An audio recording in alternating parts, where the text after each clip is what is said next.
Miriam Zadek is a 93-year-old author of the memoir Miriam Hearing Sister, published by Gallaudet University Press. She is a recipient of the Maryland Governor Service Lifetime Achievement Award, the founder of Maryland's only nonprofit American Sign Language interpreting referral agency, as well as the Zadek Family Education Program. And I wanted to welcome you to the JLJ's podcast recording, and thank you for being here today. Thank you for having me. Of course.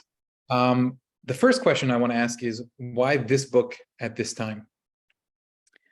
There is an old saying that's African, that when an old person dies, they leave you miss a library. For years, I've kept notes, writing things down. In about 2000, I guess it was, there was an editor at a large New York publishing firm whose name I can no longer recall, who was most interested in my jottings. And we worked a while till she left that publishing company and the book was not picked up by another editor. So it sat there a while. I kept writing. And then when I reached my 90th birthday, I decided that this had to be part of a library to leave, and became seriously involved in beginning to write this in a publishable way. I connected with a woman who taught memoirs in one of the Hopkins programs. And she and I took the original manuscript, which had been sent to New York, and used that as the basis for my new writing. I approached Gallaudet because it seemed to make the most sense. And they said, yes. I went through various iterations of the book. They sent it out to people who are anonymous to me to review and to solicit for them comments on publishability, revisions, additions, and I followed through. On September 14th, the book was published by Gallaudet. Very nice. It's very interesting to think that it's a 22-year process then of sort of start to finish, right? That's Sure. Quite a journey. Sure. I also find it interesting, as I was reading it, it is a very sort of easy read. And part of that has to do with sort of the stylistic choice of vignettes, let's call it. Was that in the original manuscript, or was that something that was sort of added later? That was closer to the original document. And Margaret and I talked about it. I felt there was a story to tell. I felt it was a story that I wanted to have an ease of reading. I felt that each one had some kind of bullet point to it. So that evolved to the kind of style I used. There is an undercurrent here of tension, I think, between you're from a family where you're the odd one out, so to speak, because you hear, and yet that's the typical way that people interact. So it was just interesting to sort of see that play together. How did that sort of affect you growing up, being sort of strange perhaps within your family, but typical within the broader community? There was a question that came up recently when I was talking about the book with others. What would you change in your life if you could have a wand and make it different. And I said, the thing most people would expect me to say is that my sisters would hear. But I could not say that. I cannot imagine, Aaron, a life different from that I shared with my sisters. We were devoted to each other. We had fun together. We argued. They were my kin. I couldn't imagine having two hearing sisters, even though I have a large family of daughters who hear, grandchildren, boys and girls, and great-grandchildren, all of whom have normal hearing. Yeah, there's a beautiful line that you have in the book that I think applies here, which is we could control the tragedies we created. And that sort of seems to be resonating throughout, right? That it's a perspective that allows you to either see it as a problem or just something that exists, right? That's not problematic, perhaps even enriches in some way. Remember the part about speaking to that group of parents? Yeah.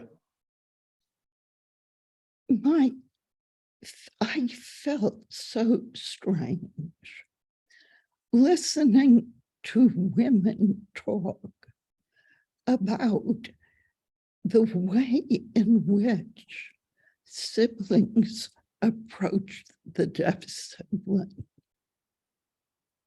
That was my experience. Yeah, it seems to me that would be a reflection of sort of how the parents, right? I mean, where does a child learn their behavior to a degree, if not from their parent, right? That they're seeing it as an issue with, right? The siblings are embarrassed or ashamed of their deaf siblings, but really they learn that shame and embarrassment from their own parents, right? I would think. Whereas perhaps, obviously in your case, your mother didn't see it that way, or your parents didn't see it that way. But let's look, Aaron, at something that happened. Let's look at my father's statement to me that if I married a man with hearing loss, he would commit suicide. Let's look at my husband's father, who was opposed to our marriage, based, I believe, on the heritability potential of hearing loss in a child we would have. Let's go back, keeping those two things in mind, to my older sister. When I went to the train station with her to meet the boys from the Fanwood School for the Deaf, and got a crush on Salvador, a young deaf adolescent who arrived with his sailor cap on his head and who always said hi to me. And what did Sylvia say to me when she saw me show up with a sailor cap too? And notice this. She looked at me and said, "Not for you, not Jewish, deaf."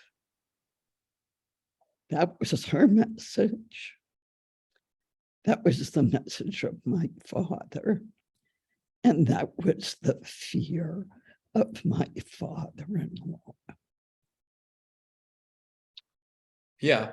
So I think the point you're making, right, is that despite perhaps their intentions to raise children who could accomplish, there was still clearly a stigma or a clear separation, like with like kind of idea.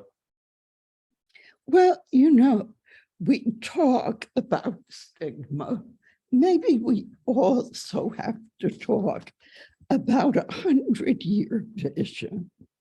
We start with my father, whose discernible hearing loss was affected by the 1918 flu epidemic. We look at what my family thought was the greatest job for a deaf man. If you could be a linotypist for a place like the New York Times. So I sat down and I wrote down, I have dozens of deaf family on my side, nieces, nephews, great nieces and nephews.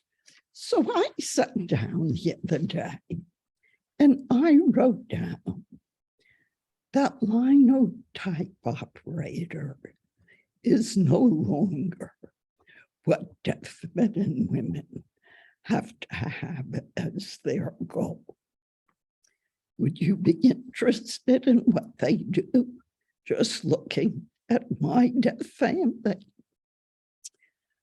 One nephew is the retired director of computer operations at Gallaudet University.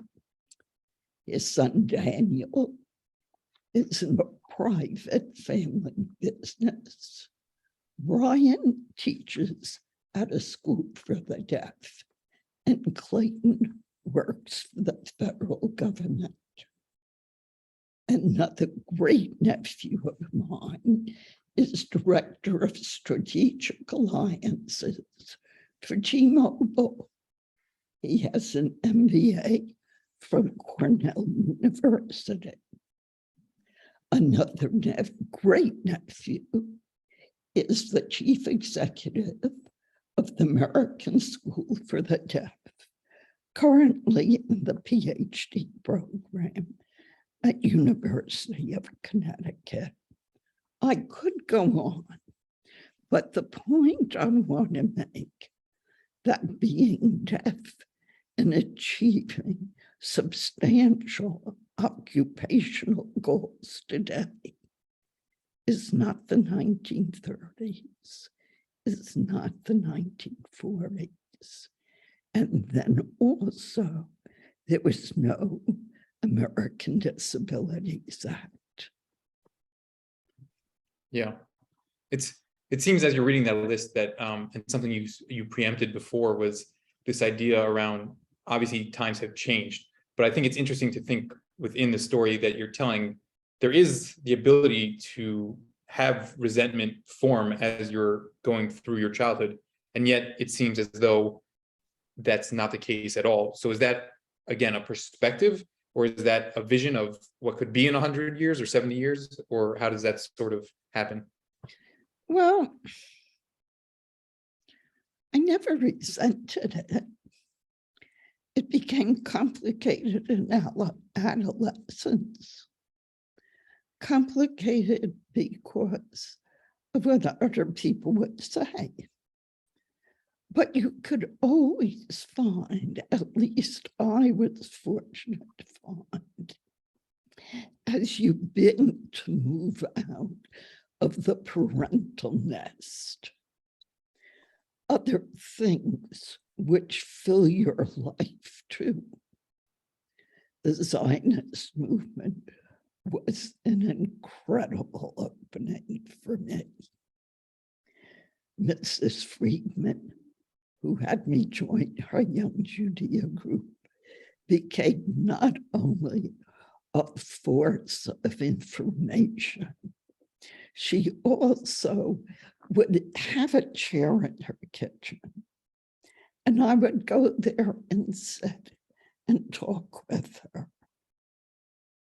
There was the dean of girls at our public high school who was concerned about my applying to Barnard College, because at that point, later I found Dean Gildersleeve and Dean wanted to broaden the kind of students who attended Barnard.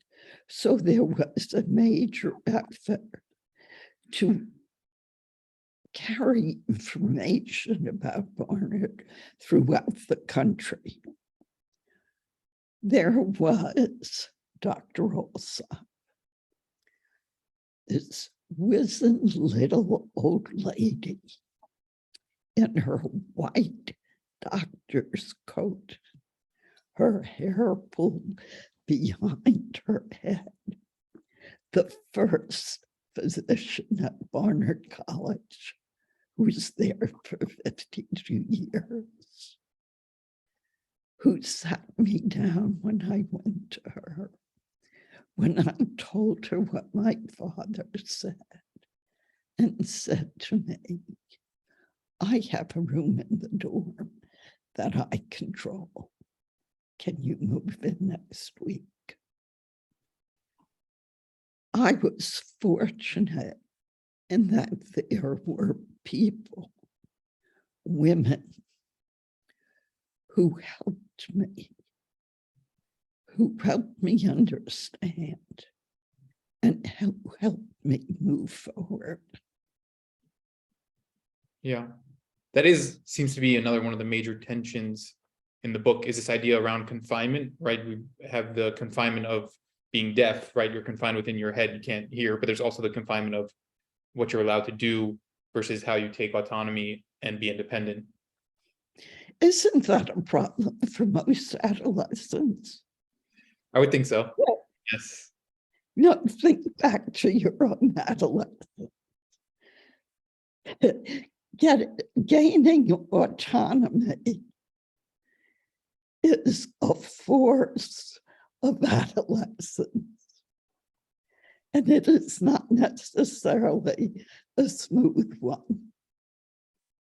Yeah, that's true. It is interesting that your book is limited. I wouldn't say limited, but primarily dealing with the adolescent sort of phase of things. Do you think that that's why, that it's about this idea of gaining independence or finding your way toward that?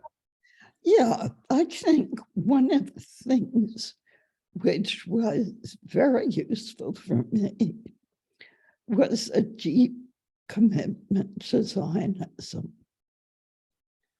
That was also a way to expand my own vista. It was a way to forge an independence. It brought me into a group of kindred souls at college and beyond. And much of my attachment to Judaism came through those moments of acknowledgement and effort and energy and working. Remember, that was 1946, 1947. I was seeing friends get on the boat to go to then Palestine. I remember seeing one friend off, and his father, weeping, turned to me and said, "And are you going to?" And I said, I'm uncertain. I'm uncertain whether this is the path I will take. You know, it's interesting. Let's look a little bit more about writing this story, if this would interest you. Writing this story lays out for my children and others, hopefully, who will be interested, a story of challenge, a story of family, a story of memories, a story so that they will know that this is part of their life, of their past too. It is so interesting to me that we are having this story talked about, you and I, together on Simchas Torah. This morning at services, I heard the end of Deuteronomy, and then I heard the beginning of Genesis. So many of us think about endings, particularly at my age, knowing that there will not be a Genesis for us. So what do we want to leave behind? What store of stories will go in our library? Yeah, I think that this book does a good job of creating that entryway, at the very least, into the experience, and that the idea of communication, I think, again, is also a large theme here.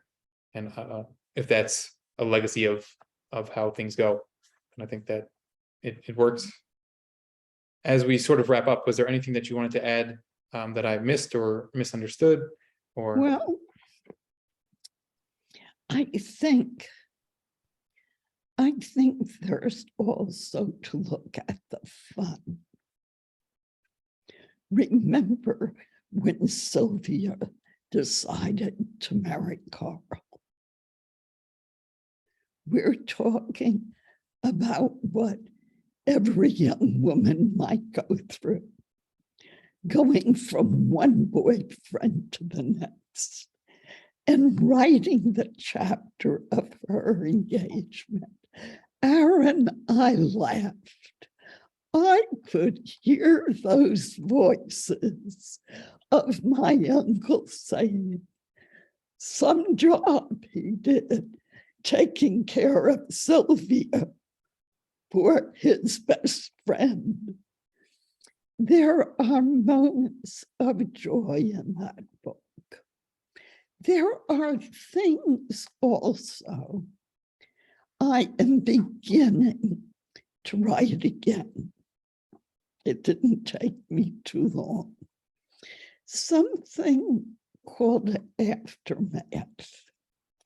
There are some stories that weren't as germane, the editors at JLJ felt, to their particular interest in the book, but which I wrote and which other readers have found interesting and fun.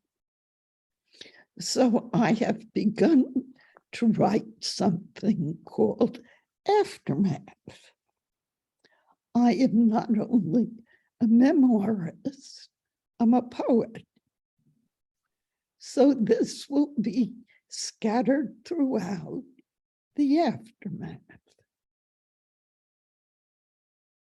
I think it's, as you mentioned about the idea around, beginnings and endings leading to beginnings, that seems like a very apropos way to honor, again, the idea of stories and creating more stories, right, which lead to more communication. Right. To leave your family some memories, some of which they may not have known about.